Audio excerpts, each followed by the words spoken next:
Cycle নিয়ে তো চলা গেল না, এই সাইকেলটা চেঞ্জ করার দরকার, মোটর সাইকেল কেটিএম কেনার দরকার। কি যে করি, আব্বার কাছে বলি গেদিন, দেখি কি বলে। আব্বা মনে হয় মাঠে আছে, মাঠের থেকে ঘুরে আসি গেদিন, কি হয়। ওই তো আব্বা ঘুমাচ্ছে মনে হচ্ছে।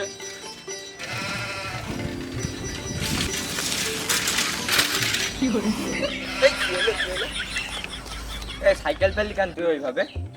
ওই সাইকেলটা গেলে আমি চালাবো না, আমার মোটর সাইকেল কিনতে দিতে হবে, আমি কেটিএম কিনবো। আমি জানি না এখন কোন মোটর সাইকেল কিনতে পারি কিভাবে, তোমার সাইকেলটা আমি চালাবো না। আসলেই তো ছেলে বড় হয়ে গিয়েছে, একটা মোটরসাইকেল কিনে দেওয়া দরকার। মোটরসাইকেল তো তোর কিনেই দিতে হবে, তুই তো বড় হয়ে গিয়েছিস। তুই দেখতে পাচ্ছিস না আমার কি অবস্থা। কিনে দেবো, কয়দিন ধৈর্য ধর, দাঁড়া, তো কিনে দেবো, সমস্যা নেই। আমি জানি না তো, আমার কালকে মোটর সাইকেল কিনে দেওয়া লাগবে, মানে কিনে দেওয়া লাগবে। এখন কোন পাবার তুমি টাকা আমি তো জানি না, এখন কালকে আমার কিনে দেওয়াই লাগবে। তুই তো বলছিস, দাঁড়া আমি দাঁড়ার কাছে কল দিইনি।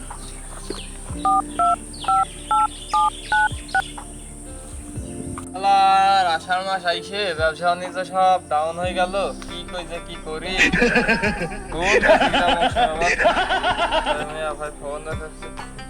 হ্যালো, বলছি হাতে গাড়ি মারি আছে নাকি? ছেলে তো একটা গাড়ির বাইনা ধরেছে, হাতে যদি গাড়ি মারি থাকে তাই একটু দেখো দিন আছে নাকি।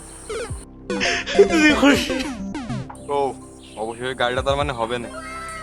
হ্যাঁ গাড়ি তো একটা আছে হাতে।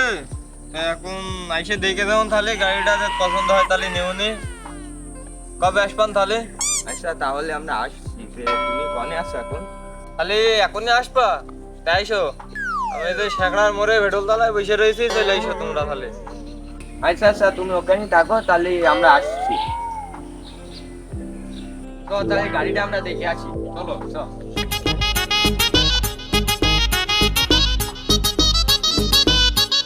আরে চলে যাবো তোমরা? হ্যাঁ বাপু আমরা তো আসলাম, তো আমার ছেলে কি বলে একটু দেখো দিনি। হ্যাঁ বাবা বলো, কেরাম গাড়ি নিবা বাবু তুমি? চাচা বলছে 20-30 হাজার টাকা যদি একটা কেটিএম দেখো দিনি।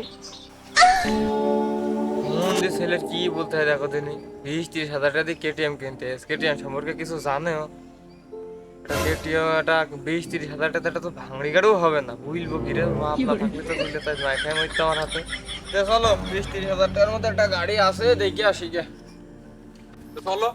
চলো তো দেখে নেবো গাড়ি কেরাম হয় না হয়। গাড়িটা চালাই ভালো লাগছে না, গাড়িটা বিক্রি করতে হবে। যে 1 লক্ষ টাকা বুঝালাম, সে দেখি কি করে। এখানে চাচা। হ্যাঁ হ্যাঁ এই গাড়ি চলো। আইসো, আইসো, হ্যাঁ। বাবু তোমরা আসো? এই তো আসলাম, তো গাড়ি কিনতে ছেলে একজন নিয়ে আনলাম। দাদার কথা বুঝলে? কে চাচা এই গাড়িটা? হ্যাঁ হ্যাঁ দেখো এই গাড়িটা।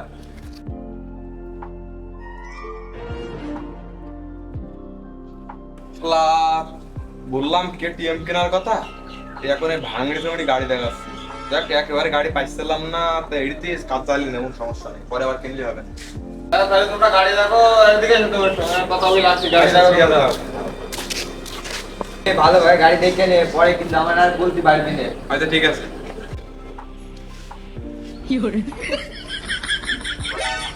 সব তো ঠিকঠাকই আসছে।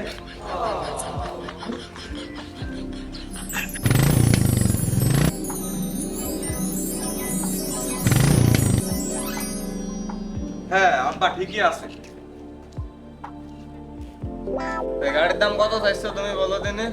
50,000 টাকা তো চাচ্ছে, এখন টাকার দরকার, দেখো কি করো তুমি। বলছে 15,000, ওরা বলছে 20-30 হাজার। তাহলে তো ব্যবসায় জীবন আছে ভালোই হবে না তাই বাবু যে কত চাইছো তোমরা? দাম তো চাচ্ছে সে 30,000 টাকা। এখন আমার গোলা খাওয়ার জন্য 2-5 হাজার হয়তো কম করতে পারি, তার বেশি তো আমি পাইবো না। শালা দাদা তো খুবই বললাম 15,000 টাকা, এখন বানি বানি বলছে 20-30 হাজার টাকা। 5,000 টাকা বানি বললে তো ভালো হতো। গাড়িটা তো নিতেই হবে, তো এটা নিয়ে মতন দাম বলো। আমার ছেলেও আইএসে খুব পছন্দ করেছে গাড়িটা। গাড়ি না কিন দিলে আবার বাইনা ধরবে না, আবার কোনে মানে চল যাবে না, পরে আবার আমার বিপদ হবে রে। এমন সে 30 বিলেছে, তুমি বুঝছে কমায় কথা, আমার কথা নেই। সর্বোচ্চ 5 কমাবে না, 5,000 মতন।